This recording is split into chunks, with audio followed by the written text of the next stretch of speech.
ಗುರುಜಿ, ನೀವು ಹೇಳ್ತಿದ್ರಿ ಈ ವರ್ಷ ಬಹಳನೇ ವಿಷಯ ಶಿವರಾತ್ರಿ, ಯಾಕಂದ್ರೆ ಅದೇ ದಿನದಂದು ಶನೈಶ್ಚರನ ಜಯಂತಿ ಕೂಡ ಇದೆ ಅಂತ ಹೇಳ್ತಿದ್ರಿ. ಮಾತುಕತೆ ಮುಂದುವರ್ಸೋಣ್ವೆ? ನೋಡಿ ವೀಕ್ಷಕರೇ, ಇವತ್ತಿನ ಪ್ರತಿದಿನ ಪ್ರತಿಯೊಂದು ಸೆಗ್ಮೆಂಟಲ್ಲೂ ನಾನು ವಿಚಾರವನ್ನು ತಿಳಿಸ್ತಾ ಬರ್ತೀನಿ. ಪ್ರತಿಯೊಬ್ಬರು ಮನೆಯಲ್ಲೂ ನೀವೆಲ್ಲ ಸಿದ್ಧತೆ ಪಡಿಸಿ. ಪ್ರಕೃತಿಯನ್ನು ನಾವು ಯಾವ ಕಾರಣಕ್ಕೂ ತಡೆಗಟ್ಟಕ್ಕಾಗಲ್ಲ. ಆದರೆ ಕೊನೆ ವಾಕ್ಯ ಜಗನ್ಮಾತೆ ಕೊಟ್ಟಿರ್ತಕ್ಕಂಥ ವಾಕ್ಯ ನಿಮ್ಮೆಲ್ಲರಿಗೂ ತಿಳಿಸಬೇಕಾದ ಆದ್ಯ ಕರ್ತವ್ಯ ನನ್ನದು, ನಾನು ಕೊಡ್ತಾ ಇದ್ದೀನಿ. ಇದು ಸತ್ಯ. ಅದಾದ ಮೇಲೆ ನಂಬಿಕೊಳ್ಳೋರು ನಂಬ್ಕೋಬೋದು, ಬಿಡೋರ್ಬೋದು. ಆದರೂ ಸಹ ಒಂದು ಹೇಳ್ತೀನಿ, ಯಾರು ಈ ಕೊನೆ ಕಾರ್ಯಕ್ರಮಕ್ಕೆ, ಕೊನೆ ಒಂದು ಕಾರ್ಯಕ್ಕೆ ಯಾವ ಕಾಲಕ್ಕೂ ಬರದೇ ಇರ್ತಾರೋ ಖಂಡಿತ ಅವ್ರು ಯಾವ ಕಾಲಕ್ಕೂ ಉಳಿದೇ ಇರ್ತಕ್ಕಂಥವರೇ ಆಗ್ತಾರೆ. ಅಂದ್ರೇನು, ಬರಲೇಬೇಕು ಅಂತಕ್ಕಂಥ ವಿಚಾರ ಅಂದರೆ ನಾವುಗಳು ಹೇಳ್ಬೋದಂತ ಅಷ್ಟೇ. ಆದರೆ ಅವಳು ಹೇಳ್ತಾಳಂತೆ, ಎಷ್ಟು ಬಂದಿರ್ತಾರೋ ಆ 32 ಲಕ್ಷ ಕೋಟಿ ಜನ, ಅಂದರೆ 32 ಕೋಟಿ 1 ಲಕ್ಷ ಜನ ಅಂದಿವಲ್ಲ, ಅಷ್ಟು ಜನ ಏನು ಬದುಕ್ತಾರೆ ಅವ್ರಿಗೆ ಮಾತ್ರ ಬರೋಕ್ಕೆ ಸಾಧ್ಯ ಅಂತೆ. ಹೊಟ್ಟೋಗವರೆಲ್ಲ ಯಾರು ಯಾಗದಲ್ಲಿ ಇರೋದೇ ಇರಲ್ಲ. ಅಂದರೆ ಆ ಕಾರ್ಯಕ್ರಮಕ್ಕೆ, ಆ ಕಾರ್ಯಕ್ಕೆ ನೀವುಗಳು ಯಾರು ಬರಬಾರ್ದು ಅಂತಲ್ಲ, ಬರಲೇಬೇಕು ಅಂತ ಇದು ಒಂದು ವಿಶೇಷ. ಮೊದಲಾದರೆ ಬನ್ರಪ್ಪ, ದಯವಿಟ್ಟು ಬನ್ನಿ ಅಂತ ಹೇಳಿದ್ವಿ. ಇಡೀ ಜಗತ್ತಲ್ಲಿ ಮಹಾಕಾಳ ಸರ್ಪಯಾಗ ನಾ ಭೂತೋ ನಾ ಭವಿಷ್ಯತಿ ಮಾಡಿರ್ತಕ್ಕಂಥದ್ದು ಏಕೈಕವಾಗಿರ್ತಕ್ಕಂಥ ವಿಚಾರ. ಯಾಕೆಂದರೆ ಜನ್ಮೇ ಜಯ ಮಾಡಿದ ಮೇಲೆ ಭೂಲೋಕದಲ್ಲಿ ಮೊದಲನೇ ಯಾಗ ಅದೇ ಮಾಡಿರ್ತಕ್ಕಂಥದ್ದು ವಿಶೇಷತೆ. ಇಷ್ಟು ಯುಗಗಳ ನಂತರ, ತದನಂತರ ನವದುರ್ಗ ಮಹಾಯಾನ ಮಾಡಿರ್ತಕ್ಕಂಥ ವಿಚಾರ ಯಾತಕ್ಕೆ ಅಂದರೆ, ನಿಮ್ಮೆಲ್ಲರಿಗೂ ಆ ವಸಿಷ್ಠರೇ ಸ್ವತಃ ಭೂಲೋಕಕ್ಕೆ ಅಹಂಕಾರ, ಅಹಂಭಾವ, ದುಷ್ಟರನ್ನ ಸಂಹಾರಕ್ಕೋಸ್ಕರ ಮಾಡತಕ್ಕಂಥ ಯಾಗ. ಈ ಪ್ರತಿಫಲಗಳು ತಮಗೆಲ್ಲರಿಗೂ ಗೋಚರವಾಗ್ತಾ ಇದೆ, ಎಷ್ಟೋ ಜನಕ್ಕೆ ಅನುಭವಗಳಾಗ್ತಾ ಇದೆ. ಆಗ್ತಾ ಇರೋದಂತೂ ಸತ್ಯ. ಆದರೆ ನಮ್ಮ ಮುಖಾಂತರ, ಇನ್ನೊಬ್ಬರ ಮುಖಾಂತರ ನಡೀತಾ ಇದೆ. ಈಗ ಕೊನೆ ಒಂದು ಆಜ್ಞೆಯನ್ನು ಕೊಟ್ಟಿದ್ದಾಳೆ, ಕೊನೆ ಒಂದು ವಾಕ್ಯವನ್ನು ಕೊಟ್ಟಿದ್ದಾಳೆ. ಸಾಕ್ಷಾತ್ ಪರಮೇಶ್ವರನ ಇನ್ನವಳು ಸೇರಕ್ಕೆ ಪರಮೇಶ್ವರಿಗೆ ಕೈ ಕೊಡ್ತಾಳೆ. ಪ್ರಕೃತಿಯನ್ನು, ಆ ಪ್ರಕೃತಿ ಮಾತೆ ಆಗಿರ್ತಕ್ಕಂಥ ಜಗನ್ಮಾತೆ ಹೊಲ್ಕೊಂತಾಳೆ. ಇವರಿಬ್ಬರು ಸೇರಿದ ಮೇಲೆ ಸಂಗಮವಾಗ್ತಕ್ಕಂಥ ಸಮಯದಲ್ಲಿ ನಾವೆಲ್ಲರೂ ಕಾಯ್ತಾ ಇರಬೇಕು ಕ್ಯೂ ಅಲ್ಲಿ. ಏನಂತ, ಯಾರ ಮುಂದೆ, ಯಾರ ಹಿಂದೆ, ಯಾರು ಯಾವಾಗ, ಯಾರು ಯಾವ ಕ್ಷಣದಲ್ಲಿ, ಯಾವ ಸಮಯಕ್ಕೆ ಏನೇ ಆಗುತ್ತೆ, ಯಾರಿಂದ ಹೇಗೆ, ಯಾವ ರೀತಿಯಾಗಿ ಖಂಡಿತ ಗೊತ್ತಿಲ್ಲ. ಇದೇ ಪ್ರಕೃತಿಯ ವಿನಾಶಕಾಲ, ವಿಕೃತಿಯ ಅನುಗ್ರಹ. ಭಯ ಪಡದೆ ಕೆಲವರು ಅಂದ್ರು ಮಾಧ್ಯಮದಲ್ಲಿ ಬಹಳ ಜನ ಭಯ ಪಡಿಸ್ತಾರೆ ಅಂತ. ಖಂಡಿತವಾಗ್ಲೂ ಭಯ ಪಡಿಸೋ ಆಸಕ್ತಿ ನಮಗೂ ಇಲ್ಲ. ಆದರೆ ವಿಶೇಷವಾಗಿ ಏನು, ಎಷ್ಟೋ ಜನ ಪಾಪಕರ್ಮಗಳು ಮಾಡಿರೋರು ಮಾತ್ರ ಭಯ ಪಡ್ತಾರೆ ಹೊರತು, ಇನ್ನೂ ಜೀವನದಲ್ಲಿ ದುರಾಸೆಗಳು ಇಟ್ಕೊಂಡಿರೋರು ಹೊರತು ಭಯ ಪಡ್ತಾರೆ ಹೊರತು, ಕಳ್ಳ ಹೇಡಿಗಳು ಮಾತ್ರ ಪಡ್ತಾರೆ ಹೊರತು ಯಾವ ಕಾಲಕ್ಕೂ ಧೈರ್ಯಶಾಲಿಗಳು ಅಂತಲ್ಲ.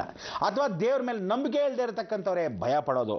ನಿಜ ಜೀವನದಲ್ಲಿ ಯಾವತ್ತಿದ್ರೂ ಕೇಳ್ಕೊಳ್ಳಿ, ನೀವು ಆ ಹಾಕ್ತಕ್ಕಂಥ ವಿಚಾರಗಳು ಹೇಳಬೇಕೇ ಹೊರತು ಅದನ್ನು ಬಿಟ್ಟು ಎಲ್ಲರೂ ನಾವುಗಳು ಹೋಗ್ಬೇಕಾದ ಮೊರೆ ಯಾರಿಗೆ, ಭಗವಂತನ ಹತ್ರ ಮಾತ್ರ.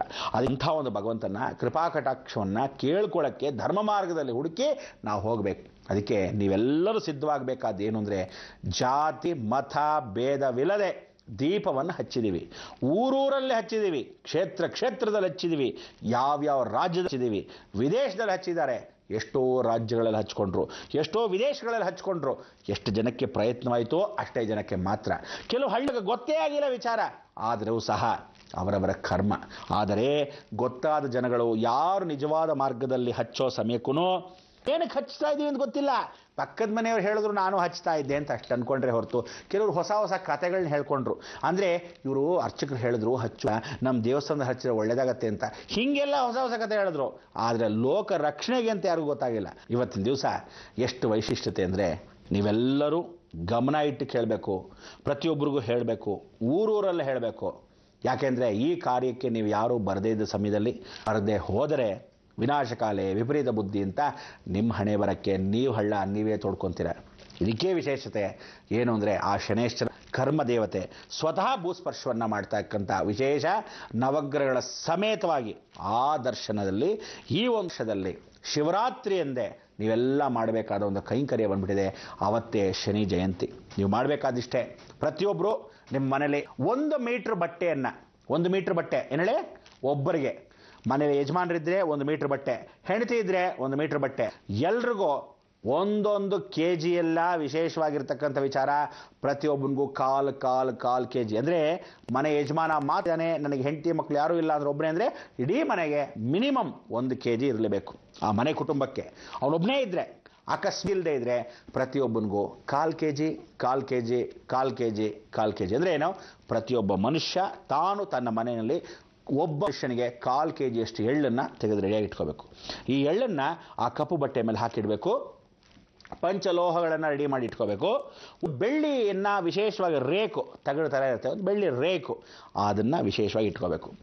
ಗಂಡು ಹೆಣ್ಣು ಬೊಂಬೆಗಳನ್ನು ನಿಮ್ಮ ಮನೇಲಿ ಎಷ್ಟು ಇದ್ದಾರೆ ಕುಟುಂಬ ಪರಿವಾರ ಸಮೇತರಾಗಿ ಅದ್ರ ಜೊತೆಗೆ ಇಟ್ಕೋಬೇಕು. ಏನೇಳಿ ಗಂಡು ಹೆಣ್ಣು ಬೊಂಬೆಗಳನ್ನು ಆರೋಗ್ಯವಾಗಿರೋರು, ಆರೋಗ್ಯವಾಗಿಲ್ಲದೆ ಇದ್ದವರು, ಮನೆ ಕುಟುಂಬ ಸದಸ್ಯರು, ಮನೆ ಒಳಗೆ ಬಹಳಷ್ಟು ದಿವಸದಿಂದ ನೀವಿಬ್ಬರೇ ಇದ್ದೀರಾ ಅಂಥವ್ರು ಕೂಡ ಪ್ರತ್ಯೇಕವಾಗಿ ಇಲ್ಲಿ ಗಂಡ ಹೆಂಡತಿ ಮಕ್ಕಳು ಅನ್ನೋ ವಿಚಾರ ಇಲ್ಲ.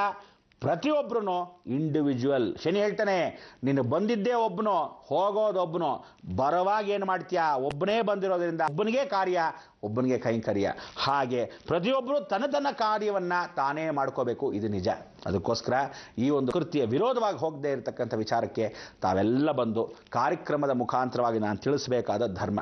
ಇದನ್ನು ಸಾಕ್ಷಾತ್ ಶ್ರೀಕೇಶ್ವರ ಅನುಗ್ರಹದಲ್ಲಿ ಭಕ್ತ ಮಂಡಲದಲ್ಲಿ ತಮ್ಮೆಲ್ಲರಿಗೂ ಆಧಾರಪೂರ್ವಕವಾಗಿರ್ತಕ್ಕಂಥ ಒಂದು ಸ್ವಾಗತವನ್ನು ಬಯಸಿ ತಮ್ಮೆಲ್ಲರಿಗೂ ಹೇಳಬೇಕಾದ್ದೇನು ಅಂದರೆ, ನಾವು ಯಮಧರ್ಮರಾಜನ ಹತ್ರ ಹೊಟ್ಟೋಗ್ತೀವೇನೋ, ಅಥವಾ ಕಾಪಾಡ್ತಾನೇನೋ, ಅಥವಾ ಭಯನೇನೋ, 2012ಕ್ಕೆ ಎಲ್ಲರೂ ಜನ ಹೋಗ್ಬಿಡ್ತಾರೇನೋ ಅನ್ನೋ ಭಯ ಇದೆ. ಆದರೆ 2012ರಿಂದ 18ವರೆಗೂ ಸಮಯ ಇದೆ. 2012ವರೆಗೂ 18ವರೆಗೂ ಸಮಯ ಅಂದರೆ ಹೋಗ್ತಾ ಬಂದಿದ್ದಾರೆ, ಇರ್ತಾರೆ, ನಡೀತಾ ಹೋಗುತ್ತೆ. ಆದರೆ ಹೊಟ್ಟೋದ್ರು ಅಂತ ಒಂದೇ ಸಲ ಹೋಗೋದಿಲ್ಲ, ಒಂದೇ ಸಲ ಎಲ್ಲನೂ ಆಗೋದಿಲ್ಲ. ಪ್ರತಿಯೊಂದು ಹನಿ ಹನಿ, ಚಿಕ್ಕ ಚಿಕ್ಕ, ಮೆಟ್ಟಲ ಒಂದೊಂದು ಹಂತಕ್ಕೆ ನಡೀತಾ ಹೋಗುತ್ತೆ. ಕೆಟ್ಟದಾಗಲಿ ಒಳ್ಳೆಯಲಿ. ಆದರೆ ಉಳಿಯೋದು 32 ಕೋಟಿ 1 ಲಕ್ಷ ಜನ. ಆಗ ಆ ಸಮಯ ಬರೋಷ್ಟರಲ್ಲಿ ನಮಗೆ ಖಂಡಿತವಾಗ್ಲೂ ಇನ್ನೇನು ನೀರಲ್ಲಿ ಮುಳುಗಿದೆ ಕಾಪಾಡಿ ಅನ್ನೋಕ್ಕಾಗಲ್ಲ. ಮೊದಲೇ ಎಲ್ಲ ಸಿದ್ಧತೆ ಪಡಿಸ್ಕೋಬೇಕು. ಏನಂತ, ಬೋಟ್ ರೆಡಿ ಮಾಡ್ಕೊಂಡ್ರೆ ಟೈಟಾನಿಕ್ ಶಿಪ್ ಕೆಳಗಡೆ ಬಿದ್ದೋಗೋ ಸಮಯಕ್ಕೆ ನಾವು ಇದರಲ್ಲಿ ಹೋಗ್ಬೋದು ಅಂದ್ಕೊಳ್ಳೋಕ್ಕೆ. ಅದಕ್ಕೆ ಮಾರ್ಗ ಬರೀ ಶನಿಯ ಮಾರ್ಗ, ಈ ಶನೇಶ್ವರನೊಂದು. ಅದಕ್ಕೋಸ್ಕರ ಪ್ರತಿಯೊಂದು ಗ್ರಾಮದಲ್ಲೂ ನೀವು ಇದನ್ನು ರೆಡಿ ಮಾಡಿಕೊಂಡು, ಪ್ರತಿಯೊಂದು ಹಳ್ಳಿಯಲ್ಲೂ ನೀವು ರೆಡಿ ಮಾಡಿಕೊಂಡು, ನಿಮ್ಮ ಊರಲ್ಲಿ ಇನ್ನ ಮೇಲೆ ಶನಿ